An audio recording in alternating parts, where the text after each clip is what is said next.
آقا کی حدیث ہے، آقا نے فرمایا میری امت کا فخر قرآن پاک ہے، لیکن آج قرآن پہ امت فخر کرنے کے لیے تیار نہیں۔ دنیا کے چھوٹے چھوٹے کتابچوں کو ہم قرآن کے مقابلے میں پیش کرتے ہیں۔ جہاں قرآن پڑھنا ہوتا ہے، بسم اللہ پڑھنی ہوتی ہے، وہاں ہم انگلش بولنے کی کوشش کرتے ہیں۔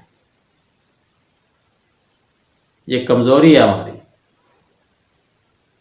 قرآن کے مقابلے میں انگلش کی کوئی حیثیت نہیں۔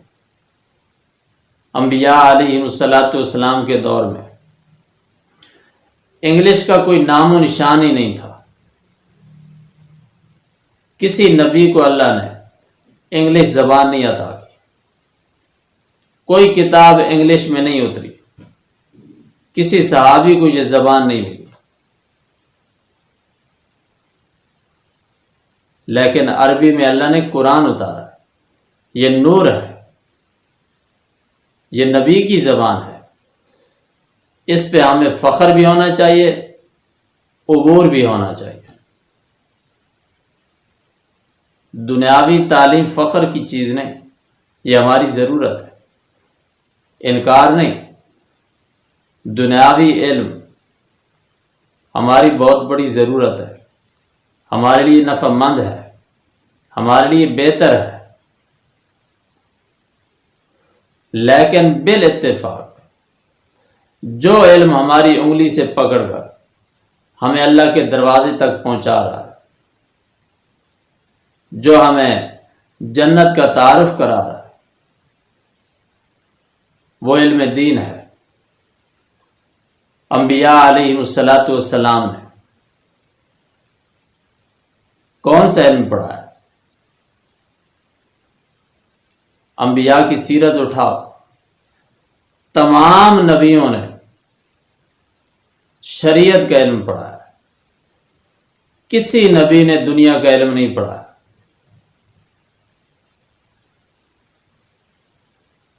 یہ ہم تحقیق کر سکتے ہیں۔ ہر پیغمبر نے اپنے ادارے میں، اپنی درسگاہ میں اپنے شاگردوں کو شریعت کا علم پڑھا ہے، توحید کا علم پڑھا ہے، جو آج مدارس دینیہ میں پڑھایا جا رہا ہے۔ آج ہم تو معاذ اللہ مدارس پہ فتوے لگاتے ہیں، دنیاوی اداروں کو مدارس کے مقابلے میں پیش کرتے ہیں۔ یہ ہماری غلط فہمی ہے۔ مدارس کی ہمیں قدر کرنی چاہیے، یہ اللہ کا انعام ہے۔ پھر پاکستان پہ خصوصی انعام ہے اللہ کا۔ سب سے زیادہ مدارس دینیہ پاکستان میں پائے جاتے ہیں۔ غیر ممالک سے لوگ علم دین کے حصول کے لیے پاکستان میں آ رہے ہیں، لیکن ہم ناقدرے ہیں۔ ناقدرہ نہیں بننا، ہم نے مدارس کا احترام کرنا ہے، مدارس کی قدر کرنی ہے، اس پہ اللہ کا شکر ادا کرنا ہے، اور اپنے بچوں کو دین کا علم پڑھانا ہے۔ بچوں کو دنیا کا علم پڑھائیں گے، یہ دنیا میں کام آئیں گے، دین کا علم پڑھائیں گے، آخرت میں کام آئیں گے۔ حدیث میں آتا ہے حافظ قرآن کے والدین کے سر پہ ایک ایسا روشن تاج رکھا جائے گا جس کے سامنے سورج سر جھکا دے گا۔ اس سے بڑھ کر فضیلت کیا ہو سکتی ہے؟ اس لیے ہم پہ لازم ہے ہم قرآن کی عظمت کو سمجھیں، دین کی عظمت کو سمجھیں، اور اس کے حقوق پورے کریں۔ میں نے ابتدا میں عرض کیا تھا قرآن کے حقوق پہ بھی بات کریں گے۔ قرآن پاک کے کچھ حقوق ہمارے ذمہ ہیں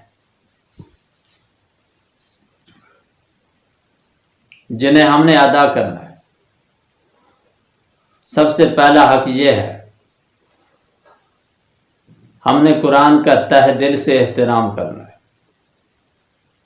کوئی ایسا رویہ اختیار نہیں کرنا، زبان سے کوئی ایسا کلمہ نہیں ادا کرنا جس میں قرآن کی توہین ہو۔ دوسرا حق یہ ہے، ہم نے قرآن پڑھنا ہے، تلاوت کرنی ہے، مستقل مزاجی سے پڑھنا ہے۔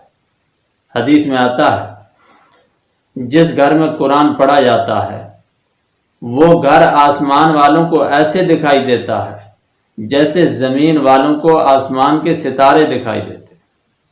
اس لیے قرآن پڑھو، اور صحیح پڑھو، غلط نہ پڑھو۔ پہلے اچھے انداز سے سیکھو، جس عمر میں بھی ہو قرآن سیکھو۔ صحابہ رضی اللہ تعالی عنہم اجمعین جو آخری عمر میں اسلام لائے تھے، انہوں نے آخری عمر میں قرآن سیکھا۔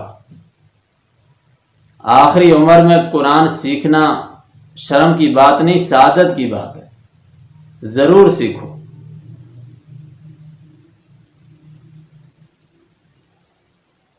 اور اچھا قرآن ہمیں پڑھنا چاہیے۔ دنیاوی علم تو انسان کا بہت بڑا ہو، انگلش فرفر آتی ہو، لیکن دین کے معاملے میں انسان کمزور ہو، اچھا قرآن پڑھ کر اپنے والدین کو ایصال ثواب نہ کر سکے، اس زندگی کا کیا فائدہ؟ نماز بھی صحیح ہونی چاہیے، قرآن بھی صحیح ہونا چاہیے۔ نمبر 3، تیسرا حق یہ ہے ہم قرآن سمجھیں۔ قرآن کو سمجھنا ضروری ہے۔ رب العالمین نے قرآن کیوں نازل کیا؟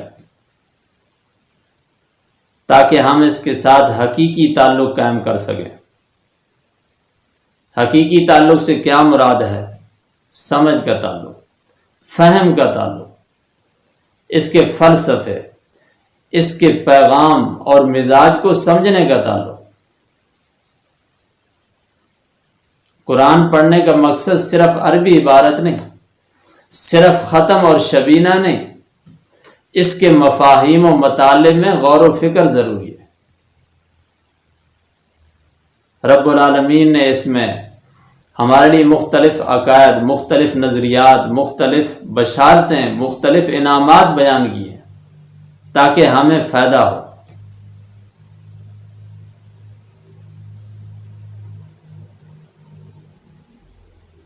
افسوس ہے ہماری مسلمانی پہ، آج ہمارا ایک رسمی تعلق ہے قرآن کے ساتھ۔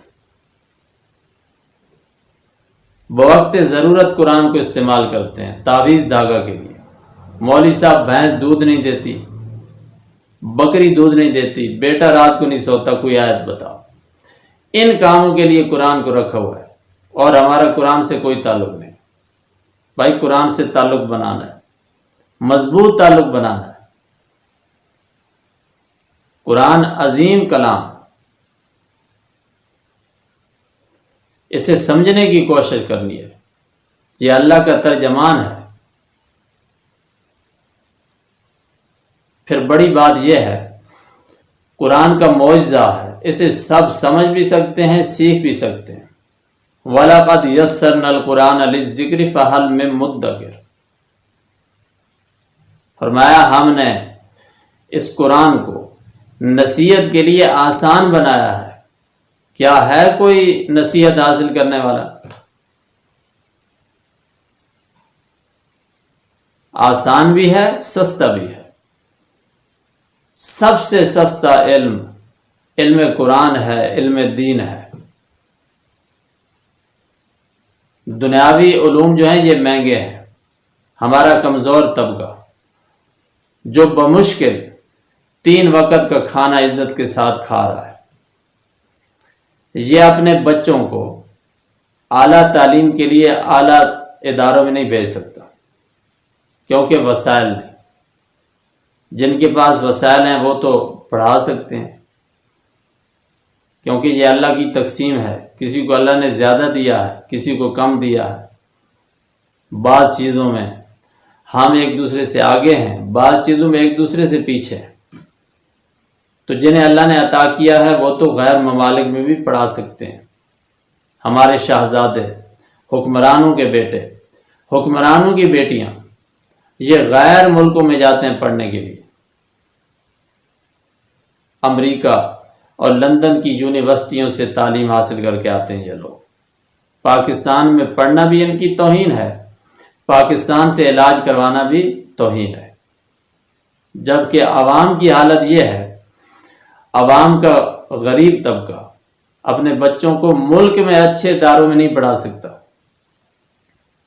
بعض کے لیے نظام تعلیم اور ہے، بعض کے لیے اور ہے، بات قابل غور ہے، لیکن دین میں ایسا نہیں۔ مدارس دینیہ میں جاؤ، جہاں وحی کے علوم پڑھائے جا رہے ہیں، قال اللہ قال رسول صلی اللہ علیہ وسلم کی صدائیں آ رہی ہیں، جا کر دیکھو، چاہے امیر باپ کا بیٹا ہے، چاہے غریب باپ کا بیٹا ہے، چاہے چھوٹے خاندان کا ہے، چاہے بڑے خاندان کا ہے، ایک استاد کے پاس بیٹھ کر، ایک چٹائی پہ بیٹھ کر، ایک درسگاہ میں بیٹھ کر دین کا علم حاصل کر رہا ہے۔ چھوٹے بڑے سب ایک ادارے سے فارغ التحصیل ہیں، وہاں کوئی چھوٹا بڑا نہیں، کیونکہ دین برابری کا درس دیتا ہے۔ امیر غریب سب دین کا علم حاصل کر کے ترقی کر سکتے ہیں۔